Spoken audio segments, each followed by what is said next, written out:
Hey guys, happy Sunday to you. I hope all is well. I hope you've settled into the course, really kind of understand what's happening here. Um, be sure to check your emails and announcements multiple times a week. If there's an issue, I'm going to address it on the announcements most generally. If it's a one-on-one issue, I'll address it in an email, but be sure to check those regularly because it may go weeks without anything, but it may go, it may be right there. For example, I just put a bonus points option up for you. It's due by Wednesday. If you don't check that email or that announcement till Thursday, you miss it, right? So keep that up. It's important you check those. So speaking of that, I did put your first bonus points up. I generally will put a bonus points option up after every quiz. If you 50 in the class or 100 in the class made a 50 on your quiz, I would still encourage you to do it. These are things you need to know if you don't already know them. They're not stuff from the course, meaning they're not stuff out of the textbook. They're just regular things you probably need to know. So that said, just check it out if you want to check it out. I would encourage you to do so. It's always, something related to the LCDC license or our field in general. That said, this week you have your first real DB due, meaning what I mean by real DB is where you got to follow the guidelines. And I want to encourage all of you to really follow the instructions to the letter, because I am a stickler for a couple of things. One is your word counts, your APA, and your I'm a stickler for all of it. Let's just say that, right? Like, don't get me wrong. If we're here to learn, and I know the APA is a little scary for people. It was scary for me, and here's why I'm such a stickler for the APA. As you know from my other videos, I graduated Lone Star many years back, and by the time I got to grad school, no one ever taught me APA, and that I almost failed that because of that. It was just a thing, and anything we do in our industry is an APA writing. So, if you make the effort, we'll correct it and move on this first couple times. But if you don't do it at all, that's where you lose the point. So be mindful of your word counts, be mindful of, and all that's in your syllabus. So check that first. Be mindful of the due dates. Your original post is due Thursday. Follow-up post are due Saturday. Sorry, I got an itch in my back and I got to address it or I'll never be able to move forward. That's what happens when you become old. Oh, so good, so good. Anyway, sorry about that. It's one of those things when it happens, you got to address it. So this week's DB is on defining SUD. And I've talked with you already a little bit about language. I'm going to continue to talk with you about language because as clinicians, it's different than in a self-help group. In a self-help group, which I'll talk about here in a minute since our papers are due next week, alcoholic, addict, relapse, recovery, all those are languages we use regularly. And it's okay. In a clinical setting, we steer clear of those. And I know there's lots of professionals that still use that language. And to me, it's unfortunate. We know better. We know there's a difference. Remember the phrase, unconditional positive regard. That's from Carl Rogers, and that's the person-centered theory. And we want to keep that with our clients, be strength-based, positive. Don't get me wrong. I'm not avoiding issues, and I'm not everybody gets a trophy guy, and there's nothing wrong with that if you are, but I'm just personally not. And so I have no problem confronting or disputing facts. I have a reputation in this industry as being very direct. I'm direct with love, but I'm direct. So when I tell you that language matters, that doesn't mean I'm not confronting the issues. I'm absolutely confronting the issues. And as we learn later on in week 6, we'll read a chapter on motivational interviewing. Most every student loves this. And look, this is the basis of my clinical style. It's what I still use today. Motivational interviewing says, I'm not going to tell you what to do. I'm going to ask you, what are you willing to do? But I'm going to also let the truth do the confronting. On one hand, you're saying you want to have these positive changes. On the other hand, you're using drugs every day or you're drinking every day. Those two things aren't the same. They're not congruent, right? I'm saying one thing but doing another. So I let that truth do the confronting. I don't have to be, well, that's addict behavior. That's alcoholic behavior. I don't have to do that. I can just simply say what the facts are, right? So we'll get into that a little later. It's a great counseling style, especially for an LCDC. It's going to be the basis for what you do. It should be anyway. So that said, I have a PowerPoint, a slide I put from one of my PowerPoints that I do as a continuing education unit. And if you don't know what those are education settings we have to have, or education activities we have to do for our licenses. So as LCDCs, we have to have so many every 2 years. Every license has to have them, but we have to have so many every 2 years. If you have a master's degree, it changes things. If you have a master's degree, you need 26 every 2 years.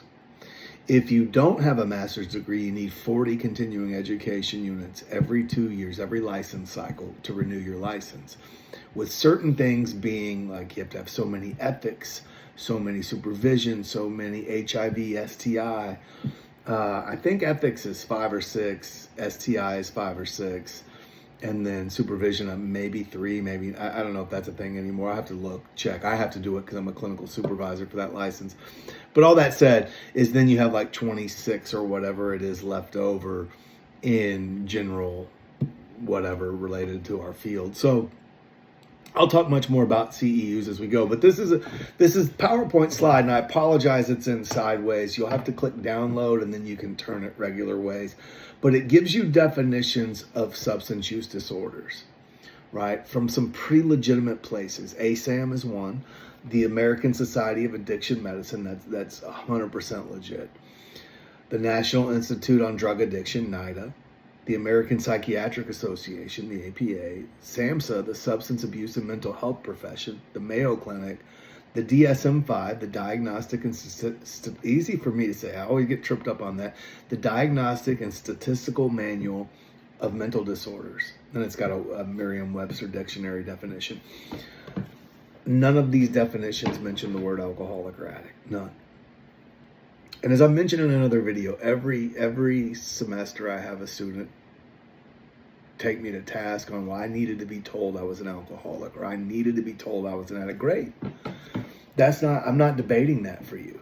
And if somebody is in that, that's what these self-help groups do. That's what they're for. It is Alcoholics Anonymous. It is Narcotics Anonymous. Like, yeah, okay, great. But in a clinical setting, we do clinical things. Right, and we learn these different definitions and how to apply them. Language matters. I'm telling you, language absolutely matters. That said, I hope you enjoy these definitions and really get familiar with these places. You will need to know them in your careers. ASAM's a wonderful place. SAMHSA's a wonderful place. There are so many free resources for SAMHSA. In fact, I will tell you and I'll put this in an announcement. If someone will email me and remind me, that is, I will put it in the announcement. Tip 21, it's called, from SAMHSA. It's a free download. That's one thing you can use to help study for your exam, because it talks about the KSAs, the skills, knowledge, and attitudes needed for an LCDC license. In fact, to study for my CCS, my Certified Clinical Supervisor license for the LCDC license, I studied Tip 21A, which is for clinical supervision. So lots of great resources, more than just the KSAs through SAMHSA. So you need to know that site as well. And these sites should be listed in your course resources, or LCDC resources. I'm certain SAMHSA's there. Let's see, I'll look right now while I'm on it. LCDC resources. Yeah, SAMHSA's here. NIDA, NAAC, IC and RC, you'll need to know. So yeah, ASAM's not in there. I need to put that in there. That's a great resource, American Society of Addiction Medicine. So this week, again, DB, 200 to 250 words. APA writing, we must cite your textbook and cite your work. You had 2 citations for your original post due on Thursdays. Your textbook needs to be one of them. I have cited your textbook already for you in the APA tab in D2L. So there's no reason for you to miss that. None. In fact, you will lose points for it because I've already cited it for you. All you need to do is copy and paste the citation in your APA tab. There is APA examples. Please look at them, use them. Here is your book cited. Here's how it shows you how to cite it in your writing and at the end of your work. Guys, I can't stress that enough. I've taken a lot of time to put these examples in here for you and to create them. So my hope is you'll use them. If you need help, please reach out to me. I'm happy to schedule a quick Zoom call with you to walk through these things and maybe I learn a little better that way myself. But, I'm always happy to do that. But you got to follow those guidelines, right? And again, there's a reason we do these things.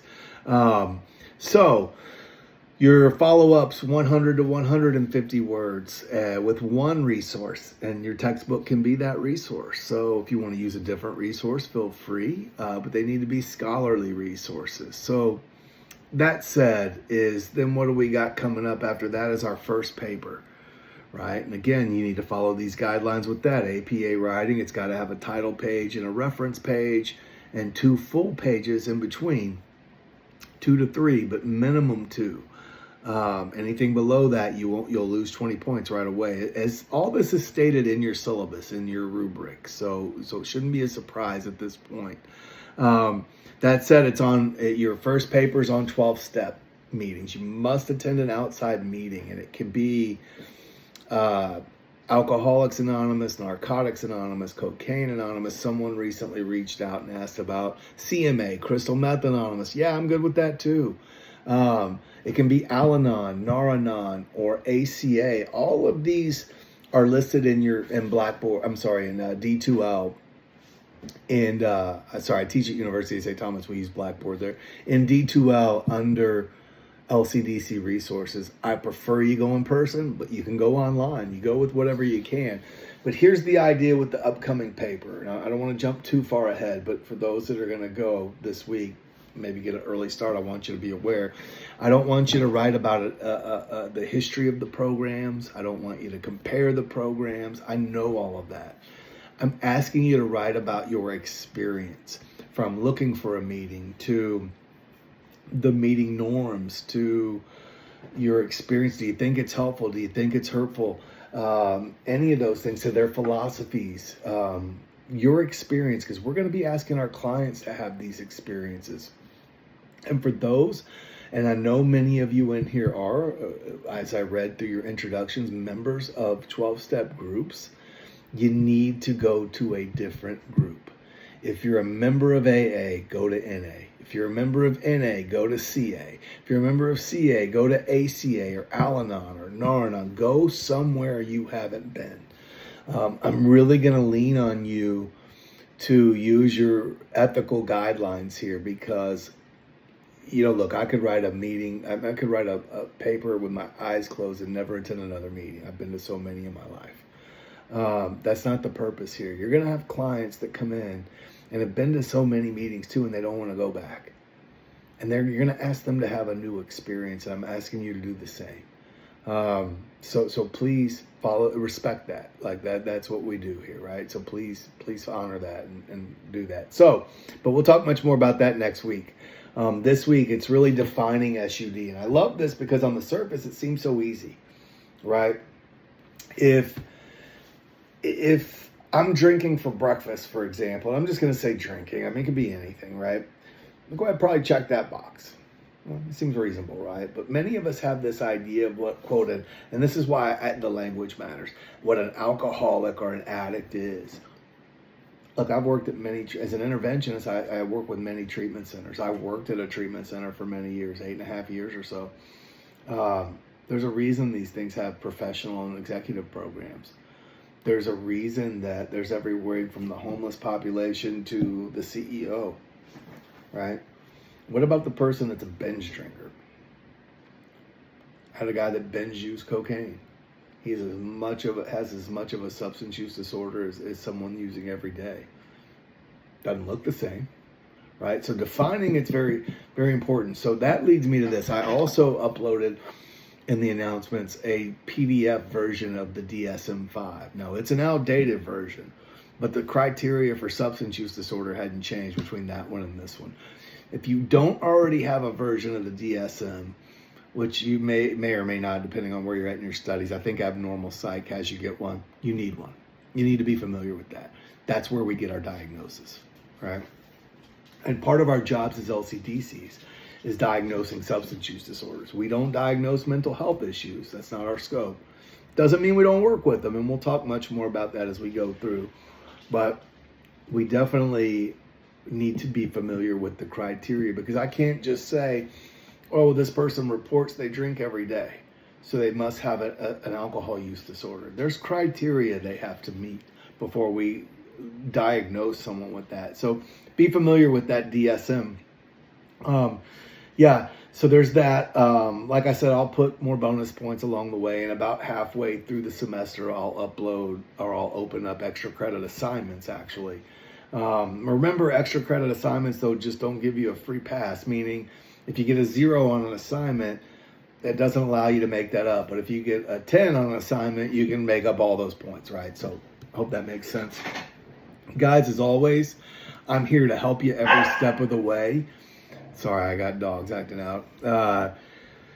Don't hesitate to email me and reach out. I'll be happy to schedule a Zoom call with you if it's easier for us to communicate that way, to walk through an assignment or a process, or if you ever just want to chop it up about this field of study or work. I've been doing this a minute. I'm happy to share my experiences with you. I look forward to reading these DBs. One last time, I want to encourage you to really pay attention to the instructions and the due dates, and follow those to the letter. And yeah, I'll do another video next week talking more about 12-step philosophy, and as you get ready to go to your meetings, if you haven't already. And yeah, reach out anytime. We'll talk soon.